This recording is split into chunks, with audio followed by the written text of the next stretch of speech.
especialmente, o cuando la información requiere, por supuesto, su pluma. También lo recordarán de haber charlado aquí y probablemente de haber leído su libro de ArgenLeaks, con todas las informaciones clasificadas de los envíos que se hacían desde los distintos lugares sobre distintas personalidades, ¿no?, al Departamento de Estado americano. Bueno, Santiago, como decíamos, ha tenido la gentileza de atendernos y vamos a ver si podemos entender un poco más de lo que sucede en Siria y cuál puede ser el desenlace. Santiago, buen día, ¿cómo estás? ¿Qué tal, Pablo? ¿Cómo estás? Muchas gracias muy bien por llamar. Bueno, preocupados, decía, por lo que pasa en Siria y también en algún punto porque realmente no se le presta mucha atención en la Argentina. El tratamiento periodístico no es muy exhaustivo, capaz que no mida, capaz que no sea tan interesante como mostrar algún otro episodio o situaciones más conmovedoras en principio, ¿no? Pero lo que pasa en Siria es realmente tremendo y va a tener afectación, o sí, va a tener repercusión en todo el mundo. Sí, creo que es un país muy importante, Pablo, como decís vos, y parte del problema cómo funciona la mentalidad de todos los consumidores de periodismo, que tratamos de estar sobre todo lo que está más cerca, por ahí lo del Mercosur. Después miramos a un país, viste, como Estados Unidos, que siempre tuvo una presencia muy importante en Argentina y en América Latina. Y después, bueno, Europa siempre es una referencia. Entonces, finalmente, como que quedan relegados, inclusive con ahora la aparición de China en el escenario tan importante, ¿no? Quedan relegados por ahí algunos temas que, como decís bien vos, Siria no es cualquier país, sino un país muy importante que está viviendo una convulsión muy grande y donde, como bien decís, la información inclusive que está saliendo no siente muy masiva ni tampoco muy clara, ¿no? Santiago, a esta hora el poder del presidente o del dictador, porque esa es otra cuestión, ¿no? Cómo va cambiando el calificativo y la manera de dirigirse a determinados personajes de acuerdo a cómo le va yendo en el curso de la historia. Estaría hackeado, acorralado. El atentado que costó la vida de sus principales colaboradores en el área de defensa y de seguridad lo debilitó al punto de efectivamente huir de Damasco, ¿o es otro tipo de situación, otro repliegue estratégico? ¿Se está llegando a una definición? ¿Cómo lo ves? Mira, yo no veo una definición todavía, la verdad, ojalá. Igual me parece que es una situación, digamos, de crisis que cualquier momento podría definirse. En eso es muy incierto. ¿Qué puede pasar? O sea, está bajo mucha presión Assad. Que pueda renunciar, pueda renunciar. Ahora, si me preguntás, ¿yo lo veo renunciando? No lo veo renunciando o escapándose.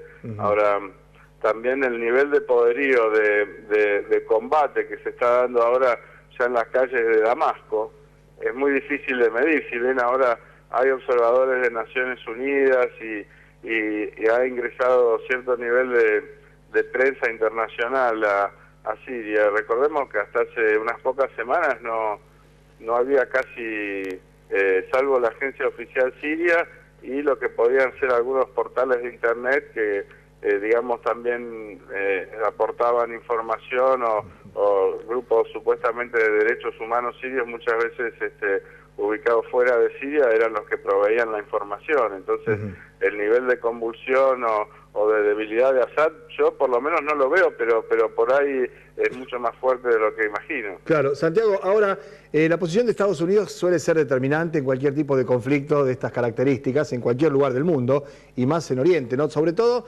teniendo en cuenta que no tenemos, por lo menos, y esa es la tarea que te he encomendado, que nos ilustres acerca de quiénes son los opositores, porque ya no son solamente opositores, sino que es un grupo importante, armado, con poder de fuego, con capacidad operativa. ¿Cuál es el sesgo político? ¿Hacia dónde iría eventualmente un triunfo de estos sectores que quieren terminar con la dictadura de Al-Assad? Sí, es muy interesante lo que decís, porque también en ese sentido me parece que este conflicto justamente lo que refleja es un poco el cambio en el equilibrio de fuerzas a nivel mundial, digamos. Porque acá tenemos, por un lado, a Rusia y a China, que están frenando una intervención en Siria, que es lo que buscaría Estados Unidos y sobre todo Europa, ¿no? Entonces, ¿qué pasa? Antes Estados Unidos, y sobre todo si tenía el apoyo de Europa, sentía como que era un poco el vigilante del mundo y podía intervenir en cualquier lado y hacer lo que quería. Ahora, de repente, dos países con poder de veto en Naciones Unidas, pero aparte potencias regionales emergentes que están ganando poder y prestigio a nivel internacional, se oponen y de algún modo sostienen este régimen. Bien.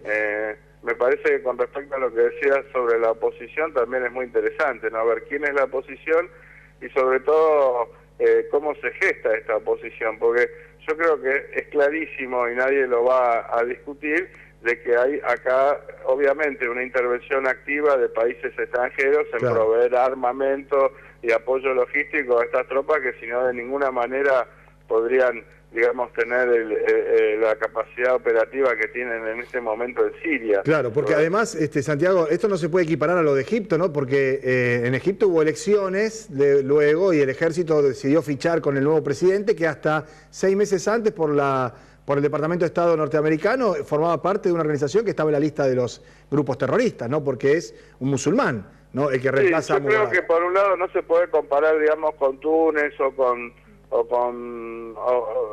Libia, en el sentido de que acá estamos hablando de una sociedad mucho más estructurada, de un país mucho más sofisticado, con instituciones mucho más fuertes.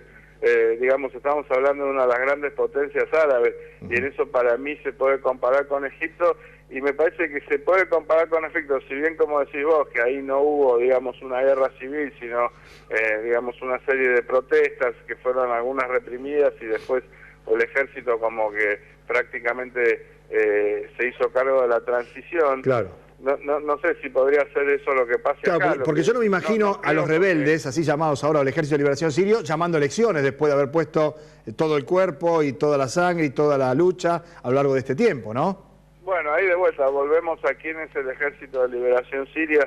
El grupo empezó y hasta hace poco, no sé, ahora estaba basado en Europa, no me acuerdo en qué capital europea, creo que en Francia, ¿no?